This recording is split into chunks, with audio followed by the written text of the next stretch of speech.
because yes, you could see people like AOC and others start to take those steps forward and say that he should retire. But for the White House, it's a completely different matter. Though we know it is something that is at the top of every president's mind when it comes to legacy making. And I think Biden is well aware of that, thinking my predecessor, who I say I am a 180 of, just had 3 picks to the Supreme Court, which is astonishing. That does not happen. It's so rare. And so I think that that is something that is on their mind. Of course, every White House has a prepared list of potential nominees that they could get ready. And they're constantly vetting people, I think. And even if it's in a casual manner, they are prepared for it. But I think the question is, does it come to a point where people and the president's allies start to try to apply that pressure in a real way? And if you're Justice Breyer, you're thinking, stop telling me what to do.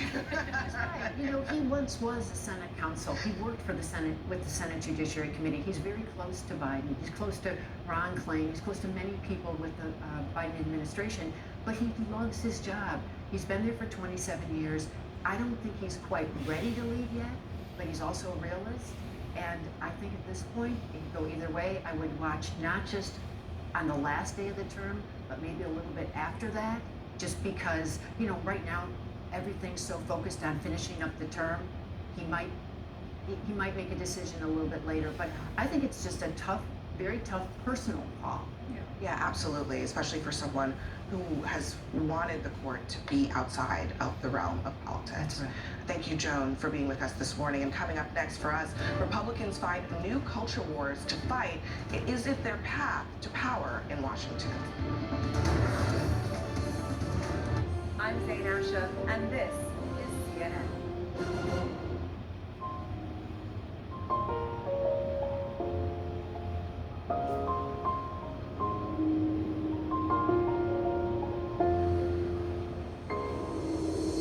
We share this place, we all belong.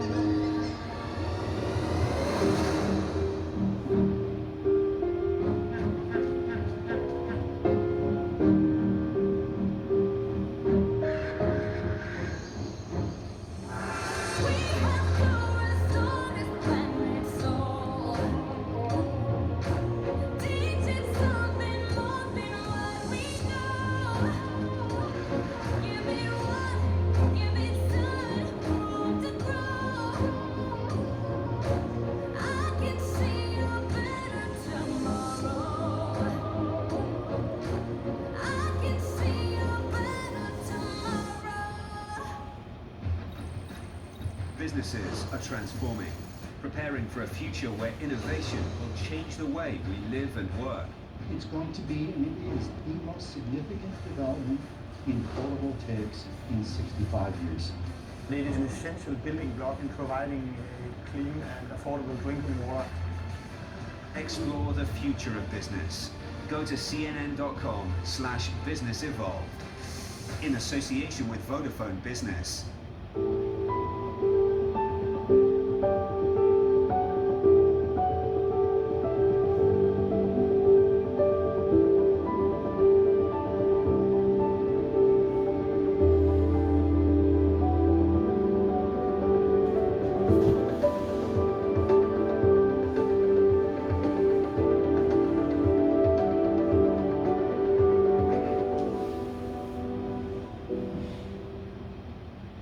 Hey, I'm Anderson Cooper. I'm excited to let you know that my digital show Full Circle is back. You can watch it every Monday, Tuesday, and Friday, 6 p.m. live Eastern Time or anytime on demand. And to make sure you never miss a show, you can get alerts on every episode via the CNN app. I'll see you then.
winning trades. It's all right here. Make CNN your first move. First Move with Julia Chatterley. Weeknights on CNN.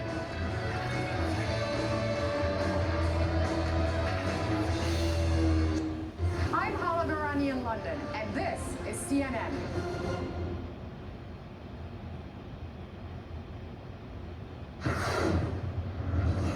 Republicans are coalescing around a midterm message that has nothing to do with the economy or the Biden agenda. Instead, it is all about culture wars and especially racial resentment.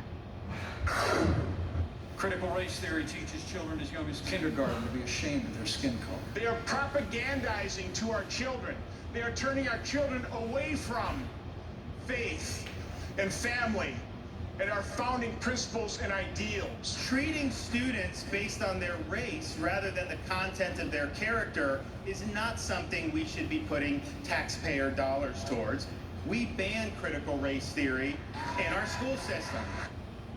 The truth is, it's an academic theory that holds that racism is embedded in our legal systems and our policies, and it is not something actually being taught in K through 12 schools. It is also not about making white people feel bad about being white. And yet, it has become the catch-all for Republicans who want to use race as a tool, as a political tool specifically. And if you take a look at what's been going on around the country, so far 8 states have banned critical race theory, but there are many more that are considering bans, considering other kinds of restrictions about how race can be taught as a part of the history. Is this just a catch-all for something that Republicans feel like is a necessary thing for them to stoke among their base going into 2022? Yeah, I think they think that these are issues, whether it be critical race theory or banning transgender athletes from competing in girls and women's sports. They think that these hot button issues are ones that animate their base, so they're leaning into this. But you know, I think it's risky because it can be alienating, and it's not really based in reality. You know, talking about systemic racism, talking about white supremacy is not the same thing and should not be conflated with critical race theory. You know, here we are, we just celebrated Juneteenth. And while it was a wonderful thing, I'm wondering, how is this going to be taught in schools? Right. The context for future generations when we can't even have conversations about race. Right, there's a lot of irony there. Even in the unanimous Senate vote on Juneteenth, where some of these same Republicans are saying, don't even teach about slavery and racism in schools. But, you know, PK, you write this week that Republicans are not actually grappling with the Biden agenda. I mean, is this focus on critical race theory something that is a distraction from what they should be doing, or is it the best that they've got? It's a little bit of both. They have, there are senior Republicans that would like to focus a lot of their attention on the Biden agenda, the sort of Bernie Sanders agenda, the $6 trillion budget that we were just talking about, the fears of inflation, but they are constantly getting pulled deeper into these culture wars in which you're not really talking about those bread and butter issues where you're trying to win back suburban voters who have fled Republicans in the last 5 to 10 years. It's hard to do. With critical race theory, there are some Republican strategists who think that, you know, it's a scary sort of thing for suburban mothers, so maybe that it can have some political bounce with that crowd. It's hard to know. They'd really be much better off focusing on the agenda of really, by every measure possible, a really large spending proposals that you know have stoked real fears of inflation, but they're just not there yet. Well, and who is the king of all culture wars but former President Trump? Right. And he is largely responsible for exactly. Yes. And that is like who drives the agenda? It's former President Trump for the Republican Party. And he is responsible for driving so much of this because he watched someone on Fox News, I think it was like a year ago, saw them talking about this, invited that person to the White House, had his budget director issue a memo essentially canceling all diversity trainings. That's something that President Biden rescinded on his first day in office. But recently, when President Trump was speaking in North Carolina, that big speech, his big return to the stage, this is one of the loudest applause lines. And we were told by people that Trump was surprised by how much attention it got. And he pays attention to these kinds of things. if he's like endorsing someone, he listens to what gets the most applause.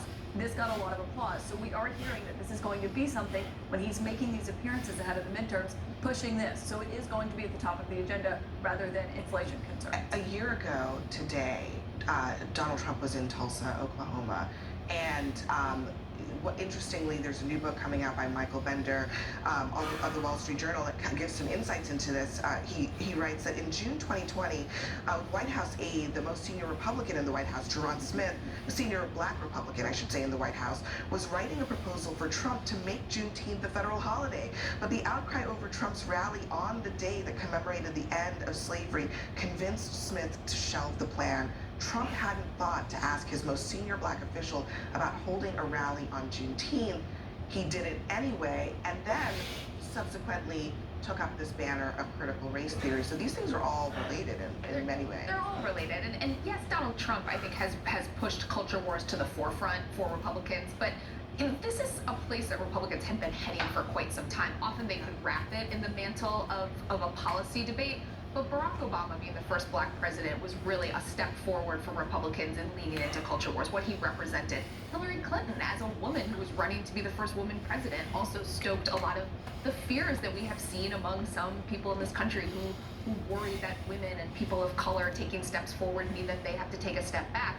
The problem right now is that Joe Biden is an older white man. He's not a target personally in the same effective way that Barack Obama or Hillary Clinton were. So he creates a little bit more of a complication for them. So they lean into things like critical race theory, small things that bubble up in a community around the country and try to make that representative of a larger change. Democrats believe that this gives them an advantage because Biden isn't as personally offensive to some Republicans, but they're going to keep pushing and trying to link him, of course, to all of these measures. Yet these attacks don't seem to stick to Biden. So as much as they try to make him sort of the boogeyman on the left, it doesn't seem to be working. I will say we were talking about Juneteenth. I do want to note that not all Republicans in the House supported the designation. They take issue with us having 2 Independence Days, the term independence being in the title. Sure, yeah. So, and they also take issue with the idea that federal employees should get another holiday. Right. All of this is a smokescreen for the fact that they don't want Juneteenth to be a holiday. But on Joe Biden, this is a candidate who was in the Democratic primary attacked for his ties to segregationists. I mean, this is the flashback and then the reality that we witnessed this week. It was hurtful to hear you talk about the reputations of 2 United States senators who built their reputations and career on the segregation of race in this country. We come to terms with the mistakes we made. I think this will go down, for me, as one of the greatest honors I will have had as president. He is now the one to sign Juneteenth into law as a federal holiday. It's a big turnaround for him. Yeah, and this is a huge ordeal. I feel like at times we're kind of glossing over the importance of making a federal holiday. It doesn't happen very easily, and it came together so quickly that I think it caught a lot of people off guard with Ron Johnson dropping his opposition to it. But I think that line there from Biden was one of the most telling of his entire remarks, where he was really reflecting on not just what it means for the nation and for the country, but what it means for his legacy. And saying it's one of the greatest honors that he thinks he's going to have as president is incredibly significant. Yeah, it is incredibly significant. And it's incredibly significant that this is the first Juneteenth weekend. So happy Juneteenth to all of you. And coming up next for us, in his own words, one of the rioters about the election lies that fueled January 6th. But first, here is one of the heroes of that day, Capitol Police Officer Eugene Goodman, throwing out the first pitch at this Friday's Nationals game. This pitch is Kyle Schwarber. Officer Goodman. To understand Italy, you need to look at the food. The famous ancients of Rome once ruled the world. But I'm here to discover how it's the food of ordinary Romans that has conquered our hearts. The working class people create the roots of Italian food. This is simple food, elevated over centuries. I'm gonna have you forever. That's the best one I've had. Stanley Tucci searching for Italy next Sunday on CNN. Tonight, during his summit with Putin, President Biden implied Russia is a great power. Was that a big win for Moscow? Fareed asks a top Russian foreign